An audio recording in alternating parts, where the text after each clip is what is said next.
भारत को आजाद हुए 74 साल हो चुके, लेकिन क्या आपको मालूम है कि आजादी के वक्त जिस भारत में 30 से भी अधिक एयरलाइंस मौजूद थे, यानी कि 30 से भी अधिक ऐसी कंपनियां मौजूद थीं जो हवाई जहाज का संचालन करती थीं, लेकिन आज के वक्त में सिर्फ और सिर्फ 7 एयरलाइंस ही मौजूद हैं। आखिर एयरलाइंस में इतनी भारी भरकम कमी की वजह क्या थी?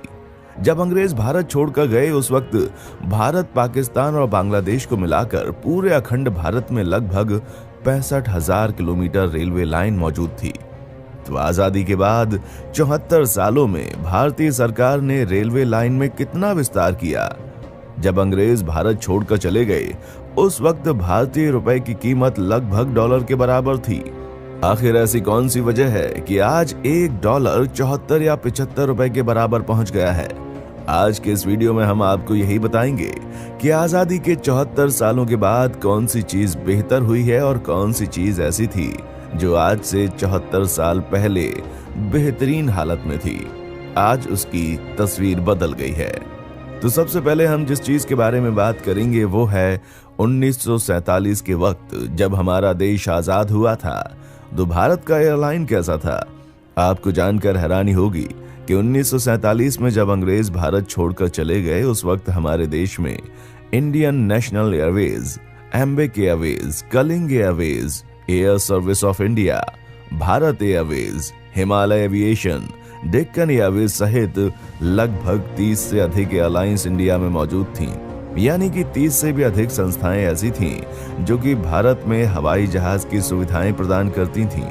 लेकिन आपको जानकर हैरानी होगी कि आजादी के 74 सालों के बाद आज भारत में महज 7 एयरलाइंस मौजूद हैं। दरअसल एयरलाइंस की इतनी भारी संख्या में घटने की एक बहुत बड़ी वजह है। जिस वक्त भारत आजाद हुआ था उसी के कुछ साल पहले द्वितीय विश्व युद्ध का अंत हुआ था। द्वितीय विश्व युद्ध में अपना राज कायम करने के लिए अमेरिका ने हजारों हवाई जहाज का निर्माण करवाया था। लेकिन जैसे ही द्वितीय विश्व युद्ध खत्म हुआ, अमेरिका के पास ना तो इतनी जगह थी और ना ही इतने अधिक हवाई जहाजों की कोई जरूरत बची। अमेरिका ने अपने हवाई जहाजों को बेचना शुरू कर दिया। उस वक्त भारत में बहुत से ऐसे अमीर लोग थे जिनके पास हवाई जहाज के बिजनेस की कोई खास जानकारी नहीं थी। लेकिन इसके बावजूद भी भारत के उन अमीर लोगों ने हवाई जहाज को अमेरिका के हाथों से खरीद लिया और एयरलाइंस की दुनिया में बिजनेस शुरू कर दिया। उन सभी बिजनेसमैन को हवाई जहाज के बिजनेस का जरा भी नॉलेज नहीं था और भारतीय हवाई जहाज के मार्केट में कंपटीशन इस कदर बढ़ गया कि वे लोग इस कंपटीशन को संभाल ही नहीं पाए और धीरे धीरे भारत का हर एक एयरलाइन बंद होता चला गया। आज के वक्त में भारत में लगभग 7 एयरलाइंस मौजूद हैं जो जोर शोर से अपने काम को पूरा कर रही हैं। आपको जानकर हैरानी होगी कि आजादी के वक्त भारत में महज 15 एयरपोर्ट मौजूद थे, लेकिन आज के वक्त हमारे देश में 500 से भी ज्यादा एयरपोर्ट मौजूद हैं और अभी भी कई ऐसे एयरपोर्ट हैं जो तैयार हो रहे हैं। अब बारी आती है भारत के मुद्रा की, यानी कि रुपयों की। दोस्तों, आजादी के वक्त भारत की करेंसी रुपया ही थी और आज भी रुपया है। सोशल मीडिया पर आपने कई ऐसे मैसेजेस पढ़े होंगे जिस पर यह दावा किया जाता है कि आजादी के वक्त भारत के रुपए की कीमत डॉलर से अधिक हुआ करती थी। ये बात बिल्कुल गलत है। लेकिन एक बात जो सच है वो ये है कि भारत के रुपए की कीमत आज जितनी गिर चुकी है इतनी तब नहीं गिरी थी। शायद आपको यकीन ना हो, लेकिन जिस वक्त भारत आजाद हुआ था उस वक्त $1 भारत के लगभग 3 रुपए के बराबर था। लेकिन अमेरिका ने अपने देश की अर्थव्यवस्था को इतनी तेजी से मजबूत किया कि 2020 आते आते आज उसी डॉलर की कीमत 74 से 75 रुपए तक आ पहुंची है। भारतीय मुद्रा से जुड़ी एक रोचक बात यह है कि जिस वक्त भारत और पाकिस्तान का बंटवारा हुआ था उस वक्त पाकिस्तान की एक बड़ी समस्या ये थी कि पाकिस्तान में कौन सी मुद्रा चलेगी। हुआ ये कि बंटवारे के वक्त भारत के पास नोट छापने वाली 6 मशीनें थीं और वे सभी मशीनें भारत में ही रह गईं। इसलिए पाकिस्तान ने परमिशन लेकर भारत के ही नोट पर हुक्म पाकिस्तान लिखकर अपना काम चलाया था। अब बारी आती है बॉलीवुड की, यानी कि भारत में बनने वाली फिल्मों की। दोस्तों, आपको यकीन नहीं होगा, जिस साल भारत आजाद हुआ था उसी साल भारत के सभी फिल्म मेकर ने मिलकर 283 से भी ज्यादा फिल्मों को लॉन्च किया था। हैरानी की बात तो यह है कि उस सभी 283 फिल्मों का बजट इतना ज्यादा था कि उनमें से हर एक फिल्म कम से कम औसतन 1.5 से 2 लाख के खर्च में तैयार की गई थी। बंटवारे के बाद जहां भारत में कुल थिएटर की संख्या 1384 थी, वहीं दूसरी तरफ अलग हुए पाकिस्तान में कुल 117 थिएटर थे। आज के वक्त में बॉलीवुड को दुनिया की सबसे बड़ी फिल्म इंडस्ट्री के रूप में देखा जाता है। बात अगर साल 2019 की करें तो सिर्फ और सिर्फ साल 2019 के अंदर ही भारत में 2000 से अधिक फिल्मों को रिलीज किया गया। अब हम बात करेंगे भारत की आजादी के वक्त चीजों की कीमत की। दोस्तों, आपको जानकर हैरानी होगी, जिस वक्त भारत आजाद हुआ था तब अच्छी क्वालिटी के 1 किलो चावल महज 26 पैसे में मिलते थे, शक्कर 57 पैसे किलो थी, केरोसिन महज 23 पैसे पर लीटर और 55 किलो सीमेंट सिर्फ और सिर्फ 3 रुपए में मिलता था। वैसे आज सीमेंट की क्या कीमत है, ये आप हमें कमेंट करके बताइएगा। दोस्तों, आपको बता दें कि जिस वक्त भारत आजाद हुआ था उस वक्त 10 ग्राम सोने की कीमत 103 रुपए थी। उसकी तुलना आज के वक्त से करें तो आज साल 2021 में 10 ग्राम सोने की कीमत 45,000 रुपए तक पहुंच जाती है। भले ही 103 रुपए आज हम लोगों के लिए कम बात लग रही है, लेकिन उस वक्त के लोगों के लिए 103 रुपए बहुत बड़ी कीमत थी। साल 1947 के वक्त 103 रुपया एक आदमी के आधे साल की कमाई के बराबर होता था।